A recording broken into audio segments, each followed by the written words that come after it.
It's time for the No Nonsense Roundtable. Insights to capture your imagination from people you know and people you'd like to know about. Each week, a different guest from a different walk of life. Now, here is the host of the No Nonsense Roundtable, Dom Geneva. Welcome to another edition of the No Nonsense Roundtable. I'm Dom Geneva, your host every Saturday here from 10 to 11 on News Radio Wham 1180. And do not forget, you can get the previous shows on NoNonsenseRoundtable.com, either as YouTubes or as iHeart podcasts. So go there, NoNonsenseRoundtable.com. And today I have somebody I am honored to have on the show, a true professional. If we talk about people that you don't know and you need to know more about, this is not somebody that you don't know. This is somebody that you know either from his current work, his national work, or his work from years ago on the radio. We have Mr. Ferdinand Jay. Welcome to the No Nonsense Roundtable. It's lovely to be here, my friend. Oh, well, there is so much to say and talk to you about. Well, we're not going to be able to put it all into just an hour. I mean, but the thing I always like to ask people, the first thing is, tell me about your path in life. I mean, people have straight paths. They knew what they wanted to do since they were 10, and some people pivoted. Tell me how you got. It's funny you would ask that question because my father was on television, live television. He did live television commercials with the likes of Foster Brooks. Really? Oh, yeah. And they were on Sunday night, and they were live. So I did my first commercial when I was 6. Well, my father was going to record, it was then the beginning of WBBF with Nick Nixon was there. And Nick Nixon put me on his knee, and I was probably 8 or 9. And he said, "You want to be a DJ like the old professor?" That was it for me. There was no ifs, ands, or buts about it. I always wanted to be on the radio. And that was I wanted to be a DJ, although later in life I used to be opposed to that. Disc jockey sounded kind of cheesy. Radio professional was a little better. But that's what happened from that day forward. And ironically, when I went to McQuaid, I tried out for every sport. I was the second smallest kid in the school. And I had very little sports background. And the explanation of that was my father was hospitalized a lot of my life, and especially my early life. At any rate, the last day we had a runoff, and then the coach said, "Okay, you two guys run at each other, and the guy who flinches is off the team." Well, neither one of us flinched. However, this kid drop kicked me in the groin, and I am on the ground writhing in pain. And the coach came over, and I wasn't going to get on the team anyway. And he said, "Why don't you take up debate and oratory?" It completely changed my life. I was trained every day, 5 days a week, by the Jesuits. And the bottom line is I was able to get a radio job when I was 15. I lied about my age, I'll say that now.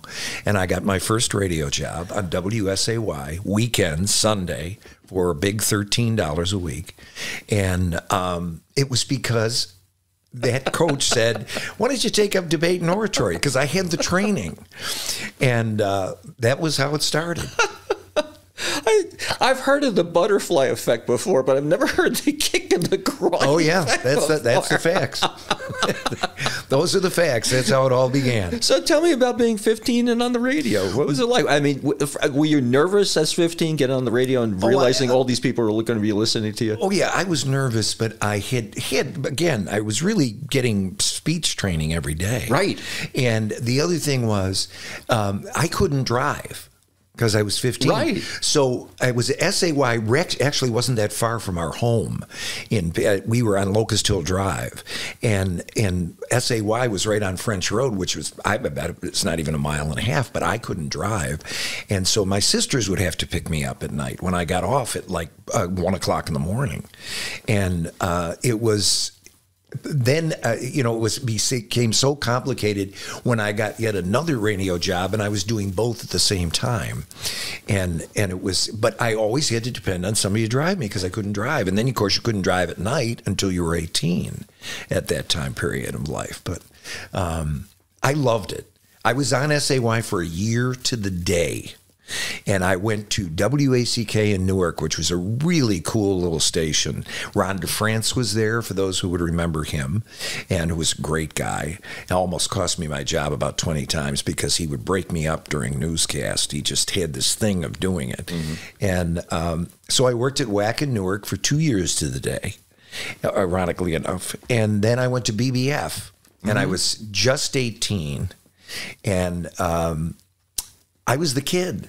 Yeah. And Nick Nixon, the guy who had me on his knee, was my idol, along with Jack Palvino and just trying to think of who else. Well, Joe Dean was there, and Leon Marguerite. And so I was working all night and then going to school all day. And let me tell you something. That didn't work out too great. You get off at 6 o'clock and go home, take a shower, take my sisters and mother to work, and go to school at Fisher. And what were you going to school for? Well, I was taking liberal arts, but I really thought I originally was going to be a lawyer. And I went to, you were mentioning to me that Jack Palvino said he wanted to be a lawyer at first. Well, I went to, I was supposed to go to the University of Dayton.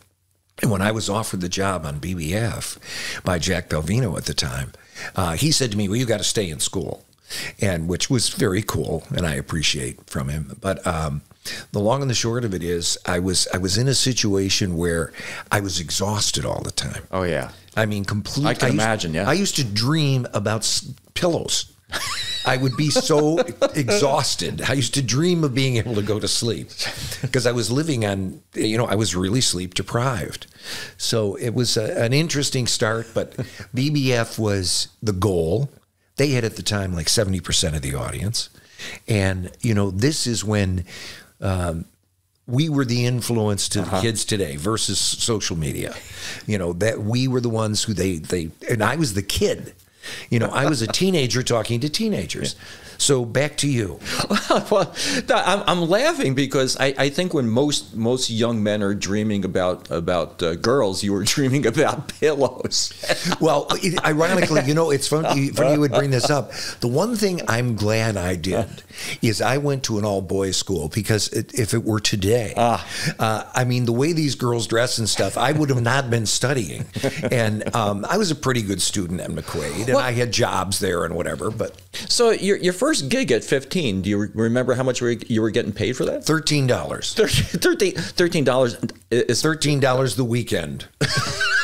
$13. Yeah. I didn't care. Because you're doing it for the love and exposure. The other question that I have for you is that obviously you have the voice for radio. You have that velvet voice, and people recognize and whatever. Is that pretty much the 15-year-old voice that you had? Can't be. No, God, it had to have changed. I've heard some old tapes of BBF and whatever, and I sounded quite different. But I think at 15 I was subject to possibly getting a hernia trying to keep my voice lower. But again, I had training at McQuaid, so it was a very interesting time in my life. So that had to be thrilling for you. I mean, and talk about, like I said, butterfly effect, being at the right place at the right time, right? Well, you see, my parents were very supportive. They were very supportive. My father was doing, and you know what they always said to me, and it's interesting how it affected my life later in the advertising business. They said, there's only thing about radio.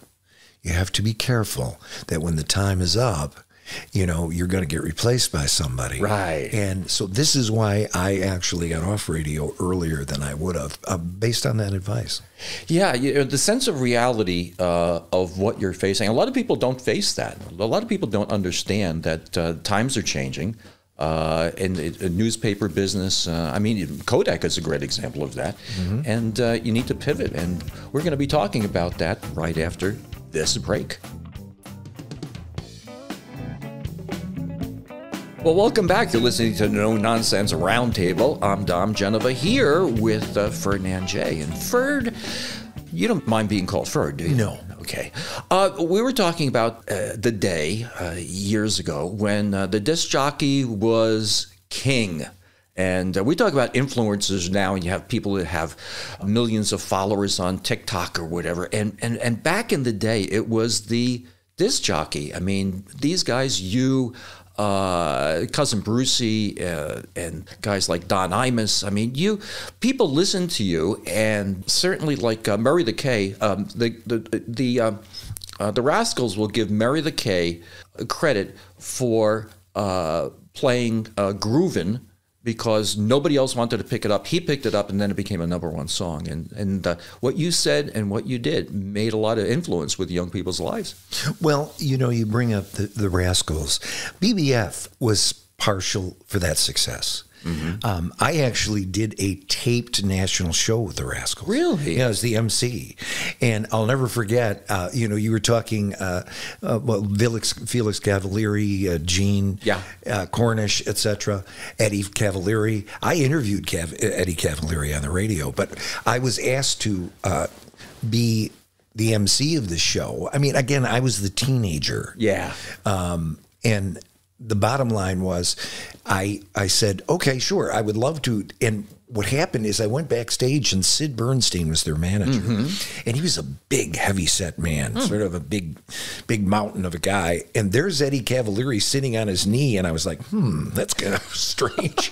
But I was very fortunate to be able to do a lot of shows with a lot of acts. I did shows with Led Zeppelin. I did shows with Aretha Franklin, which is a whole other story, where the poor lady was smashed and really did cause a riot at the War Memorial, but that's another story. And the shows that I were able to, the one that was probably one of the most unusual is I was very new on the radio on BBF. I played virtually all black music, because I loved it and love it today, and including hip hop, which I'm working on today with an artist. But the bottom line is, I got asked to MC the James Brown show, and I thought, now why would James Brown ask me to MC a show? And I was quite new on the radio. Mm-hmm. Well, lo and behold, I go out on stage, and I met James Brown. Was very cool. I mean, I would be backstage with him, and he'd just be playing the organ or the drums, or this is, like an hour or so before the show, or maybe it was a couple hours before the show. And I went out on the stage, and I said, "Hi, I'm Ferdinand Jay from BBF." And the whole place sold out, went dead quiet. And then they started to cheer. Uh-huh. I went backstage, and I said, "What was that all about?" And the guy backstage said to me, "Man, Ferdinand Jay, we thought you was a brother." And so from that day forward, I was known as the Blue-Eyed Soul Brother. And I did probably a half a dozen or more shows with James Brown. Always at the end of the show, I had to go to him personally. He paid me in cash, and was a really interesting and nice man. I mean, he was and that whole thing with him on stage, and he would come in every maybe 8 months, and it would be, say it loud, I'm black and I'm proud. Then the next one would be go to school or whatever. He had a theme, but he was terrific. Well, talk to me about being a disc jockey in the day. I mean, Jack Palvino was on the show, and he was saying the words he said, "We were kings." Tell me a little bit about that. Do you feel the same way? I didn't feel like I was so in the moment of emceeing shows, doing all the things that I dreamt of. Ironically, I can tell you a story before that where I was at 16 when I was on Waxy and hired to do the Dick Clark Shower of Stars. Wow. And met Gary Lewis and the Playboys, who now lived right here in Honeoye Falls for years. I brought this up to him. But to be able to, I didn't feel king-like. I mean, I was a teen guy, because I was so close to their age group. Like, I used to visit a different high school every day. That was one of the things I committed to, because my day when I was on from like 9 to midnight would start at, I think it was 1 o'clock or whatever it was. And so I would go to a school, and it was great. I would meet kids and whatever. I will recall St. Agnes, where my wife, Elaine, went to school, had very strict St. Joseph nuns. And I remember that they called the police to say I was causing a riot, which I was not doing. But the bottom line is it was so much fun. As far as feeling like a king, I'm not so sure about that. I think you might be a little humble. I mean, I was having a ball. Yeah. I was really having having fun. I was very close to the age of many of the listeners, and I was just, living the life that I had dreamed of. Were you? It sounds like you were a few years younger than the other people. I was. By how much? Like how old was Jack when you were? Jack, oh God, Jack's probably at least, I don't really know how old he is. I think he's 10 or 12 years old. Okay, maybe. Yeah. So you're the young guy. Oh, I was the kid. Accepted by the rest of the guys in the radio, or jealous of you? No. They were very. I think they were all very nice. Larry White was a good and remains a close friend of mine. Larry didn't necessarily want to do the flashy shows and stuff. That was just, he was a program director. He was a very buttoned up, solid radio guy, and he didn't seem to care that much about that stuff, which I enjoyed. Yeah, I was talking to Jeff Tyzik. He was on the show a couple of weeks ago, and he was talking about doing what you love is more like being where you love to be. So in other words, if you're going to be in the theater, you could be an actor, or you could be doing lighting, or you could be doing the music or the sound or whatever. But being where you want to be is more important than anything. I think you would probably subscribe to that. Oh, yes, I absolutely would. Jeff is a very good friend of mine. We've done many music projects together, including ABC Movie of the Week that ran for 10 years. Oh, we're going to get into that after the news break. But, I mean, the national stuff that you've been involved with is just amazing. I think a lot of people don't know about that, and that's going to come. I'm going to talk about that after the break. But you were talking about James Brown, and you have to have a favorite person that you've met, entertainer, somebody who's amazed you and become important in your life. Who would that be? Let's see, important in my life. I'm not so sure about that.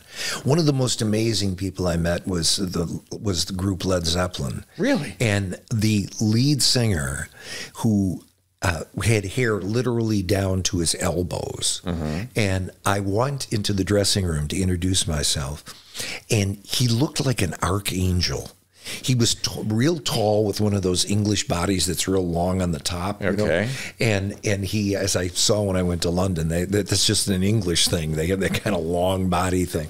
And he was amazing. I mean, the way he turned around.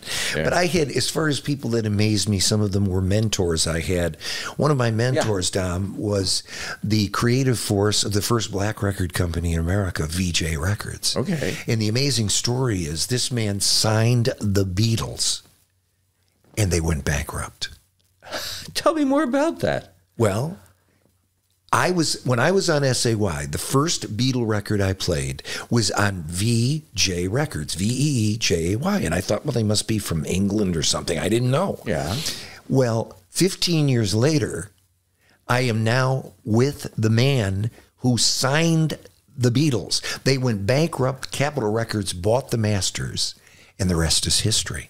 Oh, my. And he became my mentor for over 10 years. I had no idea. Oh, it's a true story. I have, and I would be glad to show you at my office, I have the original VJ Records Beatle album. Oh, my in Lord. my drawer that I found for $1 in Avon, New York, and it's probably worth $5,000 or $6,000. Oh, my Lord.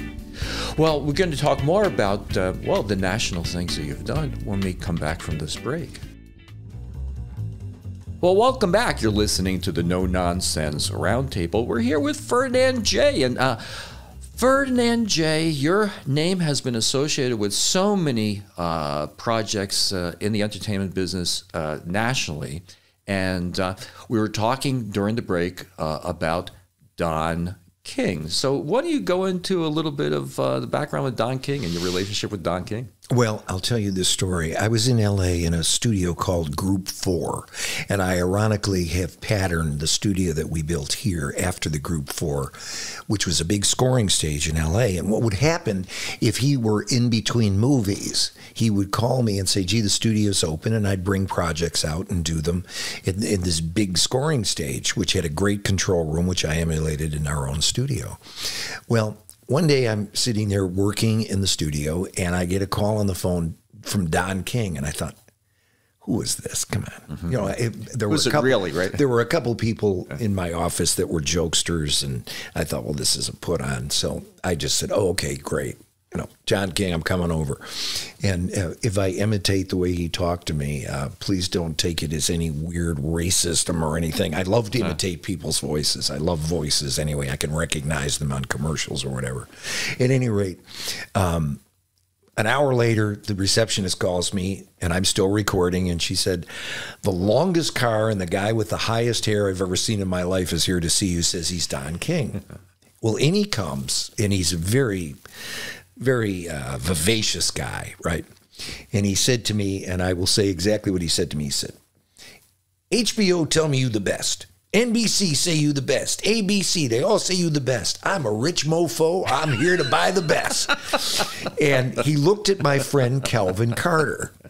Calvin Carter, as I told you, was the man who was behind VJ Records, the first black record company. And he looked at him and he said, is he cool? And Calvin said, he's cool, because Calvin and I were, he was like a big brother to me versus a father or anything. And he said, then we doing business. And my brother Greg and I, he loved my brother Greg, because Greg is a promotional maven, very brilliant promotional mind. And Don King just loved him, and we would do all his promotions. We would go into Chicago if there were a fight and buy the time and do the promotion.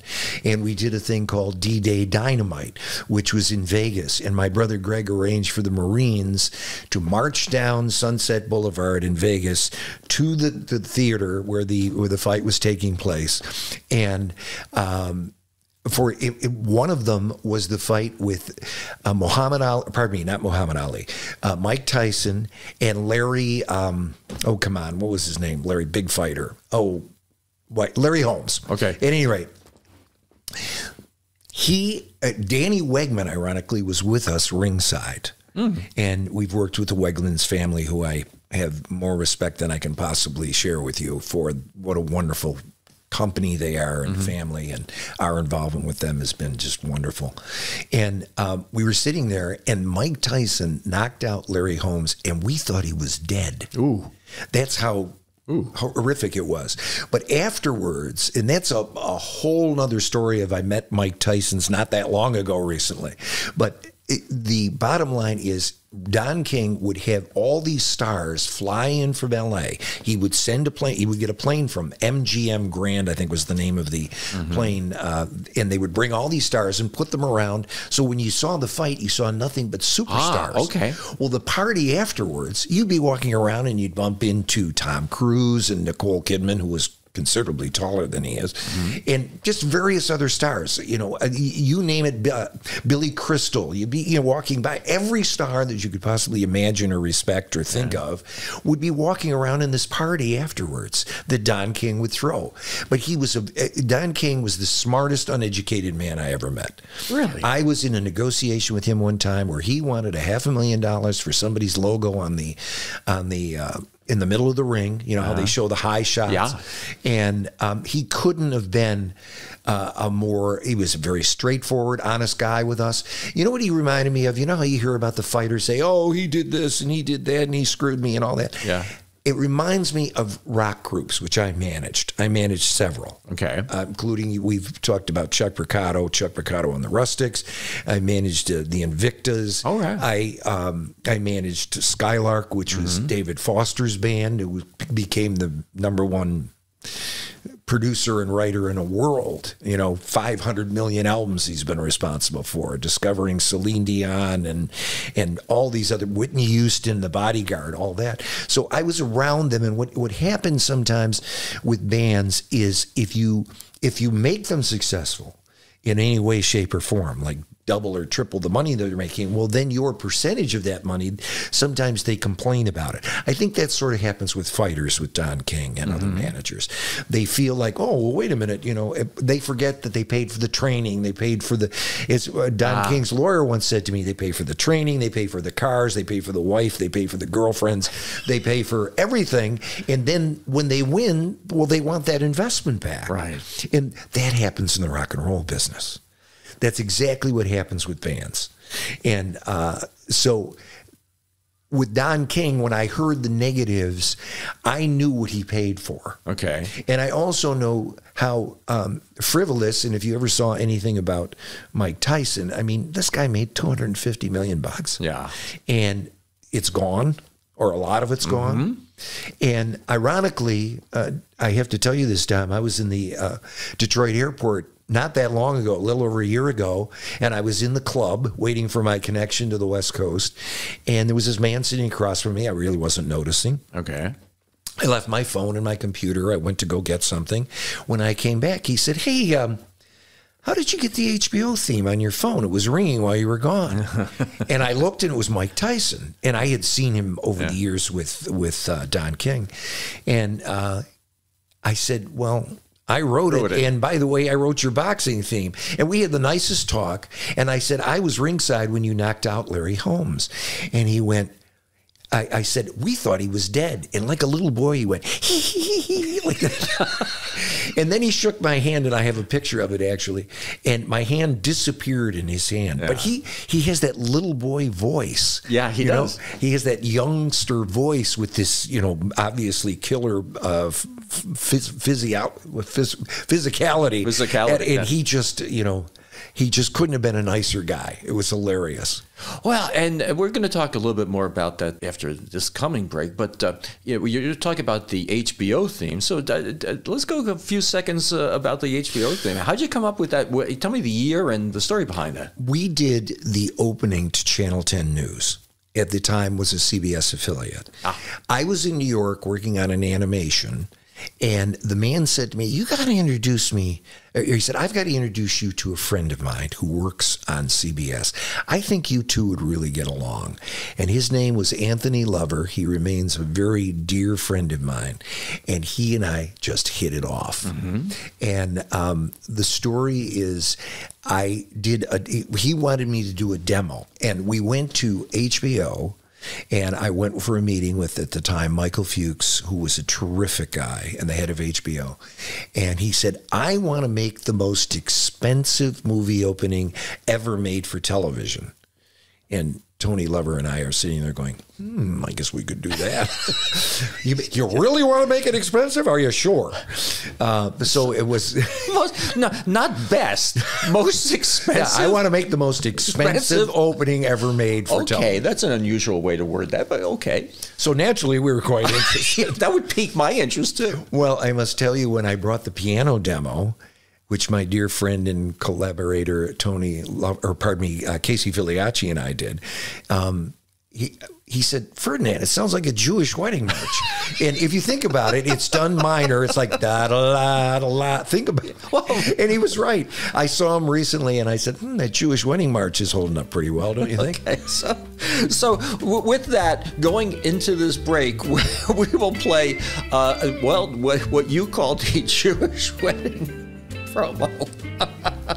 We'll see you right after this.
Well, we're talking today to Mr. Ferdinand Jay, a multi-dimensional fellow. Started out as a disc jockey years ago, and you might remember him from those days, but then pivoted when he realized that, disc jockeying wasn't going to be quite the career that it was destined to be, maybe.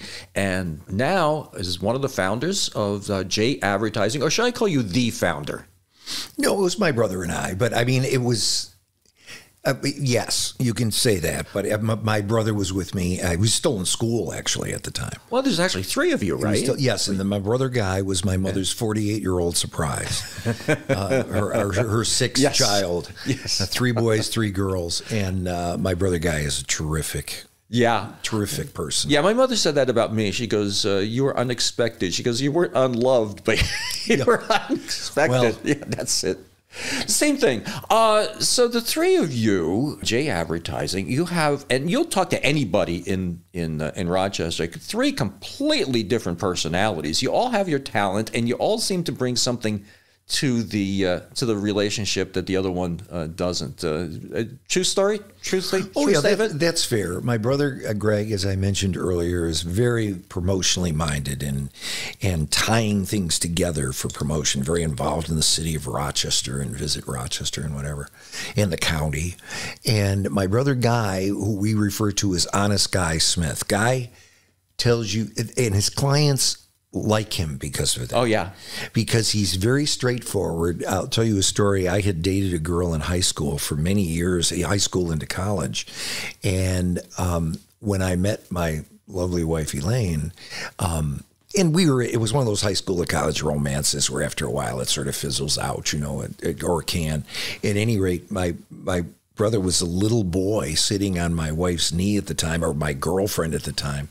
And he said, "Hey, what happened to Sandy? I really liked her, my old girlfriend." So, and he's always been that way. He just kind of tells you what he believes, and very buttoned up and on detail for his clients who really like him. And he lives in Phoenix. We have an office out there, as does my son, both of whom work for us. And my son is a writer-producer, and a very good one. And Guy is the account director and head of our automotive division, and really well liked by his clients. Oh, when I talk to Guy, I don't think I've talked to him at any one time for less than 45 minutes at a time. We start talking about everything. Yeah, but that could be partially you, Tom. Which could be a plus or a minus. So let's talk about Jay Advertising, some of these things that you've done nationally that people may not be aware of. Well, what happened is we first did the CBS Movie of the Week, and I know Chuck Picato's a good friend of ours, and yours, and he and I did that opening for Anthony Lover and CBS, and it ran for 10 years. Mm-hmm. We then subsequently did then I went on, Chuck wanted to go off and do his own jingles, and he does a great job and has written many that are, part of the fabric of this community and other parts of the country. And so I did the ABC Movie of the Week with Jeff Tyzik, who did the arrangements for me. And I'm a head writer. Mm-hmm. And a lot of people don't understand that, and I don't compare myself to the Beatles, but the Beatles were head writers. There's a lot of people who don't actually write out music who write music, and I'm one of those people. Explain that a little deeper for me. Well, I hear it in my head. I hear the orchestration in my head. Yeah, okay. Oh, absolutely. I mean, I sing parts to arrangers. Do you read music? No. I mean, I used to. Okay. And I'll tell you a true story because it includes not only Jeff Tyzik, but one of the major professors at the Eastman. And we were talking one day, and I said, maybe I should go back to the Eastman and start to be able to read music again. And they both said, no, don't. Just do what you're doing. Mm-hmm. I worked with a very famous and still do now and then, by the name of Jerry Hay, a horn arranger who did Earth, Wind, and Fire and all of the Michael Jackson hits, and he was the arranger on them. And that horn section that I've worked with literally since the 70s. And I remember one time changing an arrangement in the studio, and he said to me, "You just sing it for us and we'll get it." And that's what I do. And I'm in the studio, I will go in and say, I want to change this or whatever, and I'll actually sing them the part. In fact, you were asking me about the HBO theme. Have you ever wondered why it goes ba-da-da, da-da-da, da-da-da? You want to know the reason? Why? The film was sent to me in Los Angeles. I was finishing the project, and it was 8 seconds longer than the music chart. And I called my friend Tony Lever and I said, Tony, it's 8 seconds long. Yeah. I said, the chart is not, it was already done. Yeah. So I'm doing some strings out there and I'm singing the parts to go to what is known as a retard. Okay. And I said, it's da da da da da da da da da. That's why it ends that way. Okay. It was 8 seconds too long visually. And that's a long time when you're talking about copywriting. Well, it was, in this particular instance, that has been named the longest running theme on television. Oh, God bless you. And what happened is I was invited to BMI collects royalties. It's a broadcast music industry. And they have a big event for all these writers of television and movies and whatever. And I went to it, and they were giving me an award for the longest running theme in television history.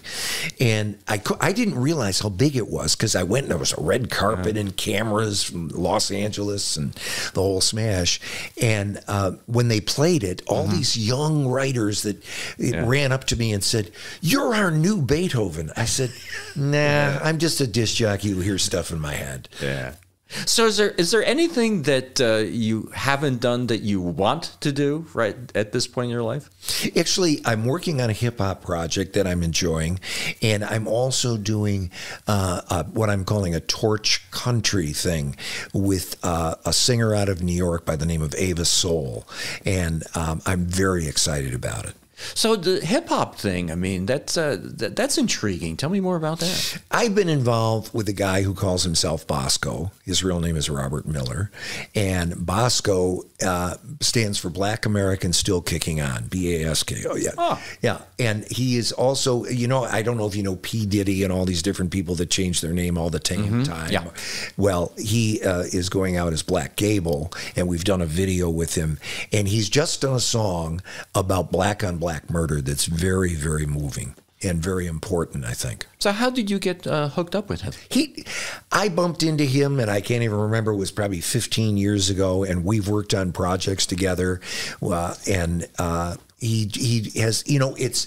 Remember, my mentor was Calvin Carter, a black man who was in the recording business.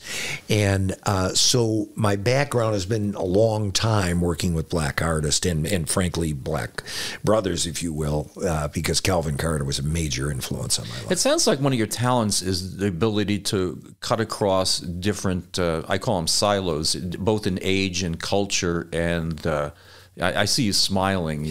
I'm laughing because I've had multiple majors, mentors, but two of them, one was a man by the name of Albert Goldberg, who I loved, and the other one was Calvin Carter, who I loved as well. So I had this wonderful Jewish businessman who was literally one of my dearest friends in life, and the other, Calvin Carter. So I really got a cross-section. Well, I made a prediction at the beginning of the show, and the prediction was we were going to run out of time before we ran out of things to talk about with you. So last words? Last words. I feel like I've been very fortunate. I still get to do commercials, so I get that microphone fix, if you will. But, a long time ago, I turned down a syndicated radio show to move to L.A. with Westwood One. And sometimes I regret not doing that. Because I really enjoy the radio. I just enjoy the whole experience. Yeah, I can understand that. I feel the same way. And I'm just an amateur, so...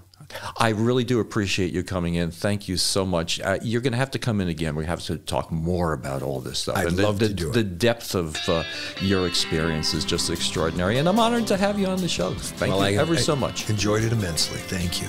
Next week, guys, 10 to 11, News Radio Wham, 1180.